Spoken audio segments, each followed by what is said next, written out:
2 अगस्त 1999 रात के करीब 1 बज रहे थे। आसमान पर काले बादल छाए हुए थे। मौसम जैसे पहले से ही किसी अनहोनी की आहट दे रहा हो। वेस्ट बंगाल का एक छोटा सा स्टेशन गैसल, जहां दिन में चाय की खुशबू, कुलियों की आवाज़ और ट्रेनों की सीटी गूंजती थी, उसी स्टेशन ने उस रात एक ऐसी खामोशी ओढ़ ली थी जो तूफान से पहले आती है। लोग बेखबर थे, सपनों में खोए थे, कुछ घर लौटने की उम्मीद में, कुछ नए सफ़र की शुरुआत में। किसी को ज़रा भी अंदाज़ा नहीं था कि अगले कुछ ही पलों में यही स्टेशन भारत के रेलवे इतिहास के सबसे भयावह, रोंगटे खड़े देने वाले मंजर का गवाह बनने वाला है। यह कोई हादसा नहीं था, यह सिस्टम की वो घिनौनी लापरवाही और एक छोटी सी इंसानी गलती का नतीजा था, जिसने 300 से ज़्यादा मासूम लोगों को हमेशा के लिए शांत कर दिया। इस कहानी को समझने के लिए हमें हादसे वाली जगह से 19 किलोमीटर पीछे जाना होगा, किशनगंज स्टेशन पर। उस समय किशनगंज में पटरियों को डबलिंग करने का काम चल रहा था। स्टेशन की 4 में से 3 लाइनें मरम्मत के लिए बंद थीं, यानी 31 ट्रेनों का पूरा भार सिर्फ एक लाइन पर था। मरम्मत की वजह से पटरियों का ऑटोमैटिक सिस्टम यानी ट्रैक सर्किटिंग और इंटरलॉकिंग काम नहीं कर रहा था। इसका मतलब था कि सिग्नल ऑटोमैटिक नहीं थे, उन्हें मैनुअल तरीके से सेट करना पड़ता था। और यहीं पर एक इंसान से चूक हुई, एक ऐसी चूक जिसने तबाही का रास्ता खोल दिया। कहानी में 2 मुख्य किरदार थे, 2 लोहे के शैतान जो हजारों जिंदगियां अपने कंधों पर लेकर चल रहे थे। एक तरफ थी अवध असम एक्सप्रेस, जो न्यू दिल्ली से गुवाहाटी जा रही थी। इसके मुसाफिर गहरी नींद में थे, ये सब अपनी मंजिल पर पहुंचने के सपने देख रहे थे।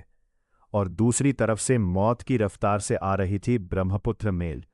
ब्रह्मपुत्र मेल में आम लोग थे और साथ में हमारे देश के वीर जवान, बीएसएफ, सीआरपीएफ और आर्मी के सिपाही, जो बॉर्डर पर दुश्मन से लड़कर छुट्टी मनाने अपने परिवार के पास जा रहे थे। किसे पता था कि बॉर्डर पर गोलियों से बचने वाले यह शेर आज पटरियों पर शिकार बन जाएंगे। किशनगंज स्टेशन के असिस्टेंट स्टेशन मास्टर एसपी चंद्र को अवध असम एक्सप्रेस को अपलाइन यानी सही ट्रैक पर रवाना करना था। उस वक्त रेलवे का पूरा सिस्टम मैनुअल था। ट्रैक बदलने के लिए लीवर मशीन को हाथ से घुमाया जाता और फिर लोहे के क्लैंप से लॉक किया जाता था, जिसे रेलवे की भाषा में क्रैंकिंग या क्लैंप लॉकिंग कहा जाता था। लेकिन उस रात शायद जल्दबाजी, दबाव या लापरवाही ने सब कुछ बदल दिया। ट्रैक पॉइंट्स गलत दिशा में सेट रह गए और अवध असम एक्सप्रेस अपलाइन की बजाय डाउन लाइन पर मुड़ गई। डाउन लाइन यानी वो ट्रैक जिस पर ठीक उसी पल सामने से ब्रह्मपुत्र मेल पूरी रफ्तार से आ रही थी। दोनों ट्रेनों के बीच अब बस कुछ किलोमीटर का फासला था और किसी को भनक तक नहीं थी। ट्रैक गलत सेट हुआ और गलती को छुपाने के लिए एक झूठ और बोला गया। अगले स्टेशन पंजीपरा को गलत सूचना दी गई कि ट्रेन सही लाइन अपलाइन से आ रही है, और बस इसी झूठ को सच मानकर उसी पंजीपरा स्टेशन ने सामने से आ रही ब्रह्मपुत्र मेल को भी ग्रीन सिग्नल दे दिया। बाहर आसमान फट चुका था, बारिश थमने का नाम नहीं ले रही थी। अवध आसाम एक्सप्रेस के ड्राइवर की नज़रें सामने गड़ी थी, जहां उन्हें ग्रीन सिग्नल चमकता हुआ दिख रहा था। लेकिन प्रकृति ने उस रात एक धुंधला खेल रचा। तेज बारिश की वजह से ड्राइवर यह देख ही नहीं पाए कि उस सिग्नल का मुंह उनकी तरफ नहीं बल्कि उल्टी दिशा में था। वो सिग्नल तो सामने से आ रही ब्रह्मपुत्र मेल के लिए था। उन्हें लगा रास्ता साफ है, जबकि हकीकत में वो गलत पटरी पर आ चुके थे और उधर सामने से मौत फुल स्पीड में उनकी तरफ बढ़ रही थी। रात के 1:45 पर गैसल स्टेशन पर दोनों ट्रेनें आमने सामने आ चुकी थी। जब तक ड्राइवर कुछ समझ पाता तब तक बहुत देर हो चुकी थी।